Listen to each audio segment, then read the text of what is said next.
So this morning I woke up and the Lord said, from Pastor Rodney, you can learn how to turn need into greed. You say, what? I said, wait a minute, Lord. Okay, turn need into greed. How do you turn need into greed? Well, you follow this guy's teaching. You follow his teaching, and you arbitrarily choose something that you want. Well, I want a Mercedes Benz. I want a big 8,000 square foot home. I'm believing God to be a millionaire. Well, you're not there yet. You haven't yet turned need into greed. That's just greed. That's just straight greed. To turn need into greed, you need to keep going. You need to go get that Mercedes Benz, and you have a $650 a month payment plus insurance, another $200 a month. You're $900 a month just in your car. Then, when it comes down to it, you say, Lord, you know I need $1,500 a month just to survive. $2,000. Actually, you add it all up. The car payment, the insurance, either the mortgage or the rent, whatever it is, you're after all, you're believing God to be a millionaire. So you go out there, and as soon as you start making decent money, you go out there and build yourself some wealth, but it's all financed. And what happens? This is what happens.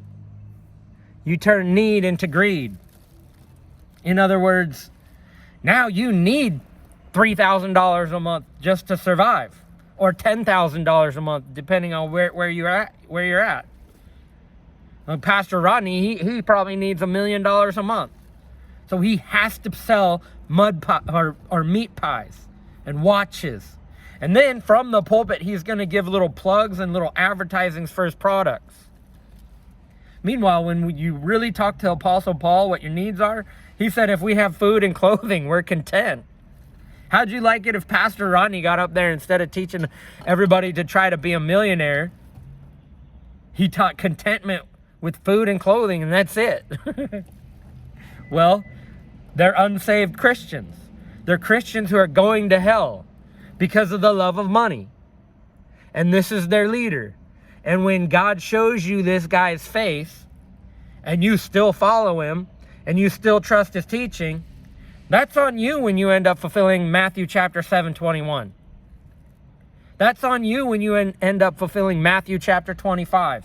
The foolish virgins all fall away just moments before he comes. And then walk around, and if God doesn't supply all the money to pay for your Mercedes and pay for your expensive house, you're going to get mad at him and say, you didn't supply my needs, Lord. So that's how you turn need into greed. And the preachers are doing it. They're doing it from behind the pulpit. Why? Because he needs $1 million a month to come into his offerings. It's a need now.